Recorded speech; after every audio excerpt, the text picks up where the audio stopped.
Take a breath. Right now. A real one. Good. You just inhaled Julius Caesar. That is not poetry. That is arithmetic. And by the end of this file, you will never think about breathing the same way again. This is the human code. File 3. Caesar's last breath. Part 1. The biggest small number. One quiet breath moves about half a liter of air. It feels like nothing. It is not nothing. That one breath contains roughly 10,000 billion molecules. A 1 followed by 22 zeros. For comparison, that is more molecules in one breath than there are grains of sand on every beach on Earth. More than there are stars in the observable universe. In one breath. Chemists call it Avogadro's world. Down at molecule scale, everyday numbers stop behaving. And that is where this story lives. Part 2. The Ides of March. Rome, March 15th, 44 BC. The most powerful man alive walks into the Senate. You know how this ends. The senators, the knives, 23 wounds, even his friend Brutus. At the very end, somewhere on that marble floor, Julius Caesar breathed out. One last time. Half a liter of air, 10,000 billion molecules, leaving the most famous lungs in history. Where did they go? Part 3. Where a breath goes. A breath does not stay a breath. Within minutes, the wind tears it apart, molecule by molecule. Within weeks, it has smeared across the whole Mediterranean. Within months, across the hemisphere. And within a few years, the atmosphere does what it always does. It mixes, completely.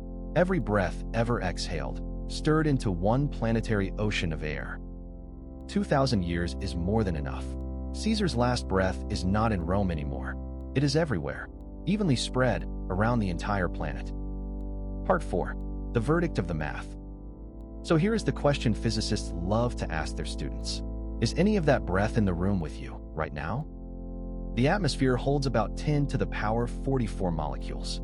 Sounds unbeatable, but your breath holds 10 to the power 22. Divide one by the other, and something absurd happens. The two giant numbers almost cancel out.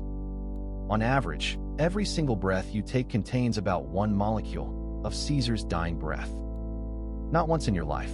Every breath. Around 20,000 times a day. A tiny piece of the Ides of March in your lungs. Part 5. Everyone is in the room. And of course, the math does not care whose breath it is. Cleopatra's last breath? In your lungs. Einstein working through a thought experiment. Newton under his apple tree. A gladiator's roar. All of it still circulating. Go further. Air molecules cycle through life for hundreds of millions of years. You have, quite literally, shared breath with dinosaurs. And the very first cry of every baby ever born. The air remembers all of it, because the air never throws anything away. Which means somewhere in your next breath, there is a molecule from someone you loved and lost. That one is not physics. That one is just true. Part 6. You are borrowed. Now zoom out, because breath is only the beginning. The atoms in your body play the same game. The water in your blood has been ocean, cloud, rain, and river, millions of times. The iron in that blood was forged inside a dying star, billions of years before the Earth existed. Almost every atom in your body gets swapped out over the years. You are not a thing. You are a pattern that atoms briefly pass through. Nothing is ever lost. It is only borrowed, rearranged, and handed on. Caesar got his atoms from the stars too. He just borrowed them first.